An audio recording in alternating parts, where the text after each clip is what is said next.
New allegations coming out in the Gilgo Beach murder case against Rex Heuermann, and even some more in depth accusations against his wife, Asa Elra.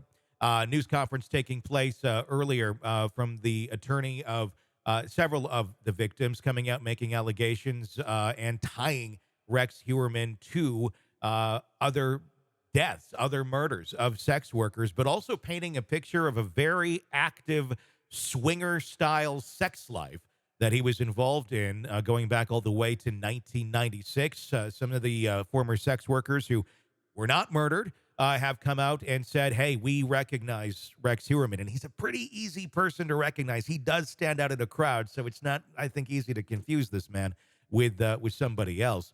But what we're hearing is, I think most disturbingly, that he would have sex workers over to the house and take them down to the basement and have his sex parties while his wife, Asa, stayed upstairs. But the allegations are that she was very aware of what was going on. Maybe not murder per se, but the fact that if true, if she was aware that her husband was involved in these sort of deviant behaviors to this level, I don't know. What does that say about this? Does this show that maybe she knows more than she already is saying? Because her claims thus far have been, I had no idea. But now that's being contradicted by some of these people.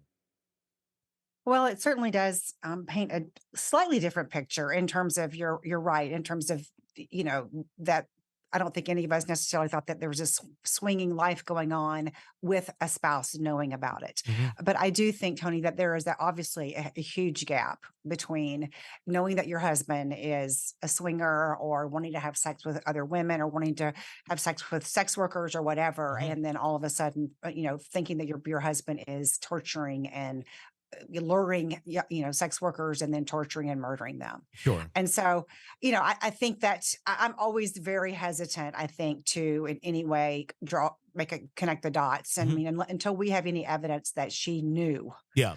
that he was luring and abducting and torturing and murdering Yeah.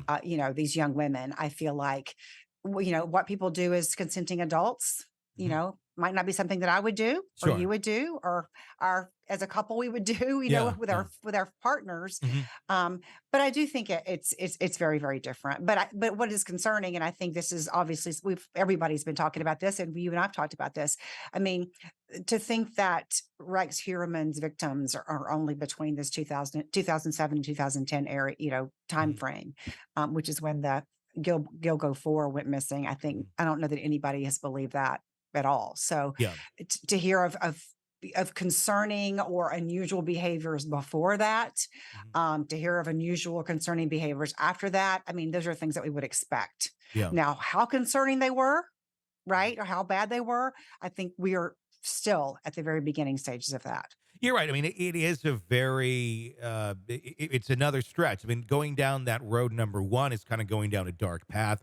But then trying to connect and say that his spouse, maybe she was okay with it. Maybe this is an agreement that they had, and it's just, people have odd relationships sometimes or non-traditional relationships sometimes.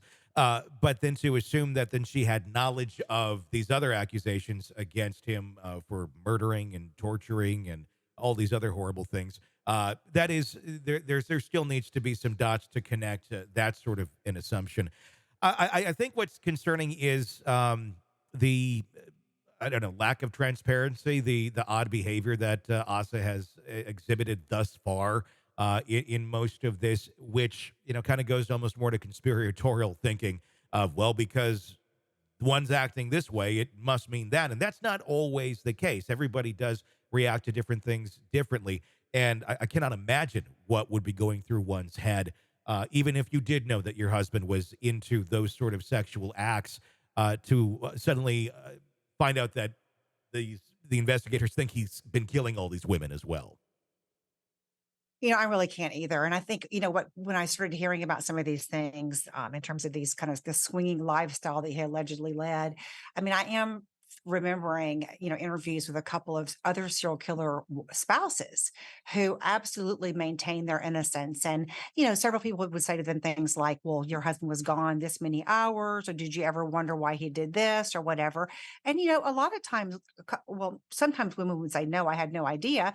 He was on a business trip or what, this is what he told me. But sometimes they say, yeah, I thought he was cheating on me. Mhm. I did wonder if he was cheating on me, meaning that, yeah, I did notice some things that were different, but we don't go to serial killer, right? Mhm. You don't kind of go, my husband is behaving oddly. I think it's the same thing here. I mean, and obviously, this is a different situation and kind of a stranger situation if he's literally bringing women to the house and going down to the basement. But again, if she knows about it, you don't leap from that to, Mhm. luring and torturing and killing young women. Sure. And that would be a complete shock to find that out. And it is so hard to look from the outside looking in to look at these situations. And I do feel like, I don't know how you feel, Tony, but I feel there have been so many, I think, social media ramifications recently. It Mhm. seems like in some of these cases, Yeah. where there have been these collateral victims Yeah. because groups have kind of gotten together and decided this or that, or this means this or that means that. And I do think, I was talking to somebody yesterday in an interview, and I said, yeah, I can talk about psychology, and that's important, Yeah. but evidence always trumps psychology in the Sure. courtroom, and it Sure. should. Mhm. And so it's important to kind of always, for us to always kind of keep that perspective Mhm. that, okay, maybe we now know that their lifestyle as a couple was different Mhm. than we imagined it, and that maybe Rex was doing these things and his wife knew about it. Did she like it? Did she care? Did she not like it and put up with it? We don't know. Mhm. Until she tells us that, we don't know. But that is a far stretch, as you just pointed out, from yes, she knew he was also, a sexual sadist and was luring and killing prostitutes. We have no evidence of that.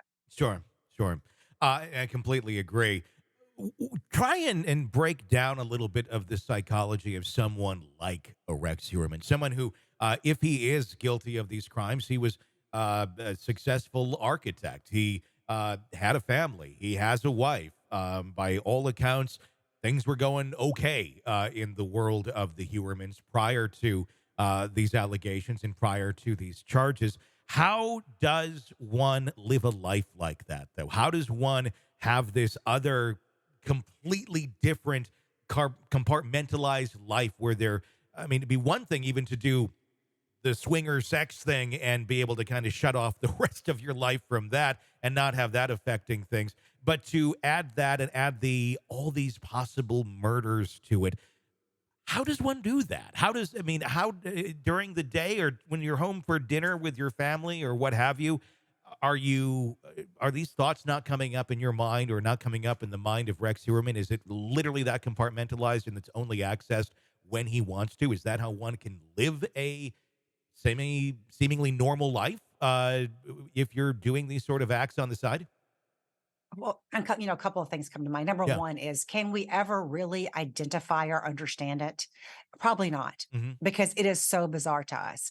And so the best parallel or the best example that I can think of is to think of the different hats we wear in interacting with different people every day. Meaning I'm not going to talk to my boss the same way I'm going to talk to my spouse, or I'm not Hmm. going to interact the same way. We all wear different roles, is what I'm saying. And we all are used to doing that. I can remember years ago, my mom died very, very suddenly. I had just signed a contract to write a book, and I literally somehow managed to take all that trauma and grief and put it away for 3 months. Hmm. And I didn't even think about my mom that much during then. And then the minute the book was over, I just kind of fell apart. Hmm. So somehow I managed to put all those feelings and stuff away. I think when you talk about somebody like Rex Heuermann, this is somebody whose compartmentalization, their ability to just segment and separate different parts of their lives is like our normal role wearing times 100 million, Hmm. where it really is like, this is one drawer I pull out and open and close. Then I close it back up and I go and I open this other drawer and put out this hat on. And those two don't really interact with each other. Hmm. So that's the one thing I think in terms of their ability to act different ways in different circumstances. And then the question is, well, how can you be somebody who cares about your wife or cares about your daughter and then do these horrible things to other women? Yeah. And I think that is a different rationalization. And that is more like, well, these are different women. They're almost like objects to me. They're not women in the same way that my wife is a woman Mhm. or that my daughter's a woman. There's a lot of rationalization and justification that goes on, and it's distorted. It Yeah. makes no sense. It's not logical. But in their head, it's like they're not the same Mhm. because the person that they're luring to rape and torture and murder, it really is like a possession or an object. Mhm. It's not a person. And so I don't look at this person who I've now tortured and murdered in any way. There's no comparison to my wife or my mom or my daughter. So I have no guilt about that because there's no parallel. It's almost like a different species, It in your mind. is. Yeah. It's a dehumanization. Yeah. It absolutely is. It's I'm glad I can't fully understand that, but I can understand it on the level that you just talked about it. But I don't know how one can live that way or feel that way, and that's probably a good thing, and why most of us aren't doing things like Yes. this. I completely agree with you, Tony. I do. It's like theoretically we can understand it, Mhm. but emotionally, Yeah, it would be scary to think that we really could. without a doubt. Hey, it's Tony Bruschi. If you want more of our interview with our guests, be sure to check out our podcast, Hidden Killers with Tony Bruschi. Just search that wherever you download podcasts and press subscribe. Also, you can check out our YouTube channel for the full video version of the interviews as well, under the same name, Hidden Killers with Tony Bruschi. Check it out, subscribe, binge, and enjoy. Thanks for watching.